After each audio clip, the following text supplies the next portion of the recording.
लोक जनशक्ति पार्टी के नेता माननीय चिराग पासवान जी से निवेदन है कि चंद शब्दों में अपनी बात रखने का काम करेंगे। माननीय चिराग पासवान जी।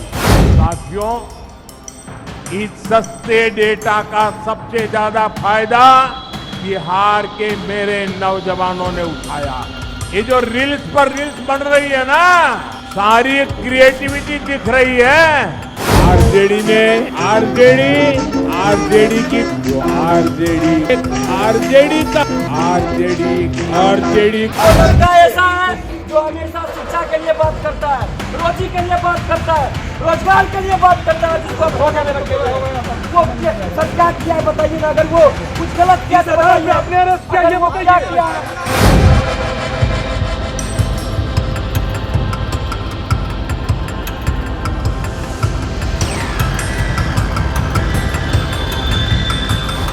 दोस्तों, जब से चिराग पासवान राजनीति में सक्रिय हुए और अपने पिता यानी कि रामविलास पासवान को मनाकर उन्हें एनडीए में लाए, तब से ही चिराग पासवान को मोदी जी का हनुमान कहा जाता है। लेकिन यह क्या, मंच पर कुछ ऐसा हुआ चिराग पासवान के साथ जो यकीन मानकर चलिए चिराग पासवान उनकी पार्टी के कार्यकर्ताओं को पसंद नहीं आएगा।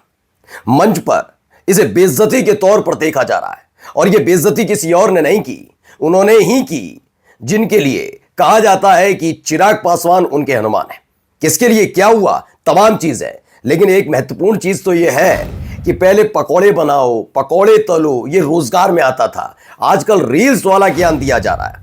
सोचिए, एक देश का प्रधानमंत्री अगर ये बताए कि आप सस्ता हो गया इंटरनेट, रील्स और इन तमाम चीजों पर गुणगान किए करे, तो सोचिए क्या हालात है। वैसे कहा भी क्या जाए, जब ऐसे ही लोगों को टिकट देकर चुनाव जीतने का ख्वाब देखा जाता हो। कई और खबरें भी हैं।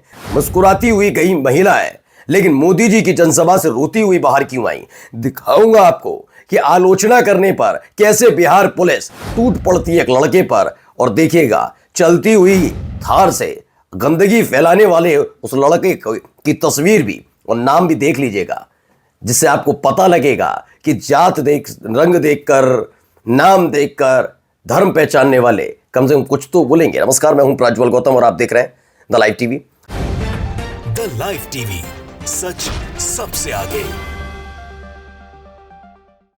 सबसे पहले चिराग पासवान मंच पर मौजूद हैं और ये देखिए क्या हो रहा है, सुनिए। लोक जनशक्ति पार्टी के नेता माननीय चिराग पासवान जी से निवेदन है कि चंद शब्दों में अपनी बात रखने का काम करेंगे। माननीय चिराग पासवान जी। हम लोग के बीच बिहार के विकास पुरुष, बिहार के मुख्यमंत्री नीतीश कुमार जी हम लोग के बीच उपस्थित है। तो इसमें बताया गया, पहले चिराग पासवान के नाम का ऐलान किया गया और ऐलान करने वाले ने भी कह दिया सीमित बोलना, ज्यादा मत बोलना। ये मैं नहीं कह रहा, आपने सुन लिया। फिर अचानक से इशारा आता है, मोदी जी का इशारा, और उसके बाद चिराग पासवान के नाम को हटाकर नीतीश कुमार के नाम को आगे बढ़ा दिया जाता है। इसमें लिखा है, हनुमान को बना दिया वानर, चिराग का फिर अपमान, मोदी ने भाषण देने से रोका। अब आप समझिए, चिराग पासवान जिनके लिए सब कुछ किया गया, व्यवस्था की गई, लग रहा था मनाया जा रहा है, लेकिन क्या वाकई ऐसे हैं? नहीं। राजनीति में खास तौर पर मोदी शाह वाली जो बीजेपी है, उसमें यह ध्यान रखा जाता है कि कोई ज्यादा अपनी तरफ से यह समझने की कोशिश और भूल ना करे कि मोदी शाह से बढ़कर कोई है। चिराग पासवान ने पिछले एक महीने में जो तेवर दिखाए थे, क्या वो तेवर, क्या वो अकड़ हटाई जा रही है, निकाली जा रही है हेकड़ी? क्या यही सब कुछ हो रहा है?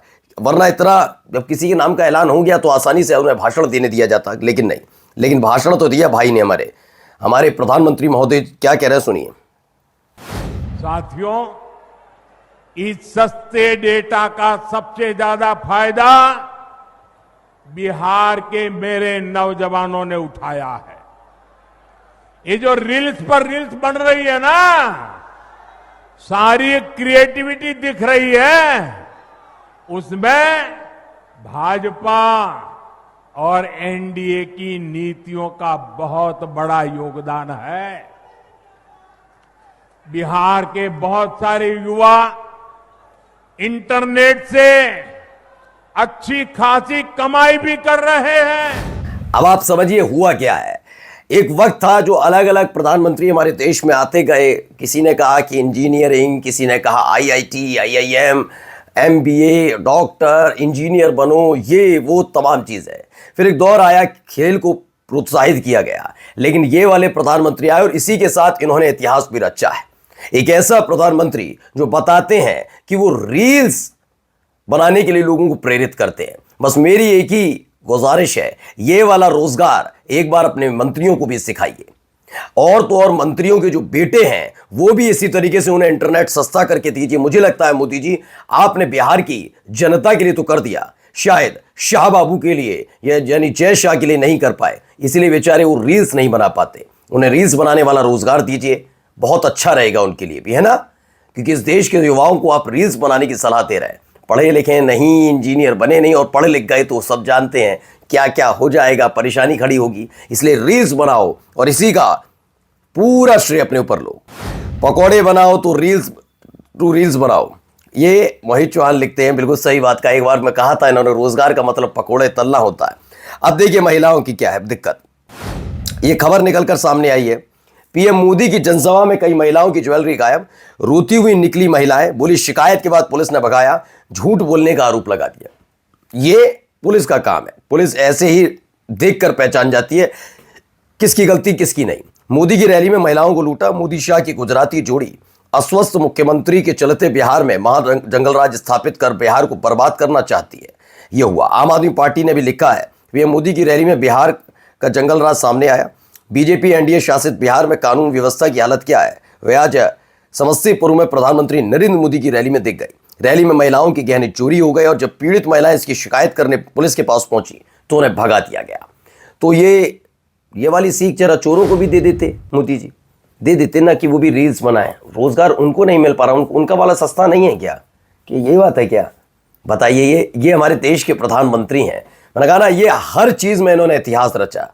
आने वाली पीढ़ी पढ़ेगी कि हमारे देश के एक ऐसे भी प्रधानमंत्री थे जो रील बनाने को लेकर बड़े उत्साहित नजर आते थे और बताते थे कि उन्होंने बिहार की जनता को, युवाओं को रोजगार न दिया हो, लेकिन रील बनाने के लिए फ्री इंटरनेट और कम सस्ते दरों पर इंटरनेट देकर उन्होंने रील बनाने वाले एक पूरी फौज खड़ी कर दी है। खैर, अगला देखिए यहां क्या कह रहे हैं।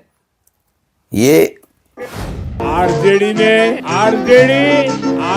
की जो आरजेडी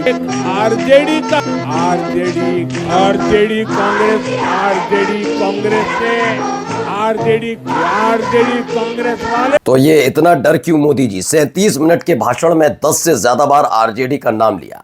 लिखते हैं लालू प्रसाद यादव के ट्विटर हैंडल से ट्वीट हुआ, 36 साल के युवा तेजस्वी से डर से।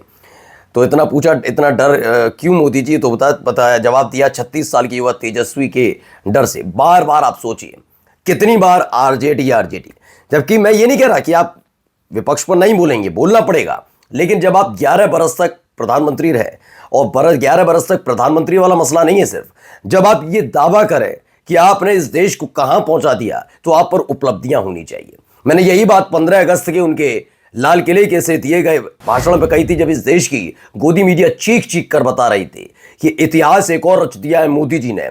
अब तक के प्रधानमंत्रियों में सबसे अव्वल स्थापित हुए, सबसे लंबा भाषण देकर। लेकिन तब भी मैंने कहा था कि अगर इतना लंबा भाषण देना था तो सिर्फ अपनी उपलब्धि बताते। आरएसएस जैसे एक जो रजिस्टर्ड संगठन तक नहीं है, एक रजिस्टर्ड ऑर्गेनाइजेशन तक नहीं है, उसका नाम क्यों लिया जा रहा है? क्यों उसके नाम पर उसकी वाहवाही की जा रही थी? क्योंकि इसके बाद 17 सितंबर भी आनी थी, बात ये थी। तो स्पष्ट बात यह है कि इस देश के प्रधानमंत्री पर अपनी उपलब्धियां बताने के लिए कुछ बचा नहीं है, इसलिए वो यहां वहां इधर उधर दौड़ते हैं। अब आइए यहां एक खबर निकल कर आई, देखिए। और लड़का ऐसा है जो हमेशा शिक्षा के लिए बात करता है, रोजी के लिए बात करता है, रोजगार के लिए बात करता है, जिसको आप धोखे में रखे हुए हैं। वो सर क्या किया है बताइए ना, अगर वो कुछ गलत किया तो बताइए। अपने अरेस्ट किया है, वो क्या किया है?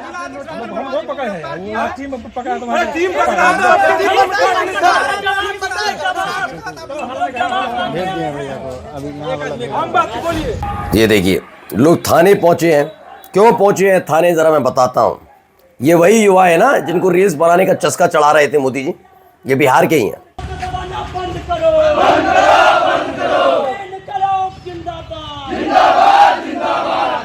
तो बिहार पुलिस ने रात में राजन वर्मा को बर्बरता से पीटा और कहा, नरेंद्र मोदी के खिलाफ बोलोगे तुम। मोदी जी, अगर पिछड़े दलित समाज के युवाओं से इतना डर के जिले में पहुंचने से पहले गिरफ्तार करा रहे तो फिर किस बात के पीएम है। एनएसयूआई के साथी समस्तीपुर में थाने का घेराव कर डटे हुए हैं, ये खबर है। और एक थोड़ा ब्लर करके मैं दिखाना होगा, जरा देखिए, ये तस्वीर हम खुलकर नहीं दिखा सकते। हरकतें इनकी, थार चल रही है आगे, हरकतें देखिए। चलती थार में क्या किया। चलती थार से पेशाब करने वाले का नाम अनुज है, थार ड्राइवर का नाम मोहित है। आप इन्हें कपड़ों से पहचानो, इसीलिए मैंने कहा कपड़ों से पहचान लीजिएगा। देख लीजिए। नमस्कार। द लाइव टीवी, सच सबसे आगे।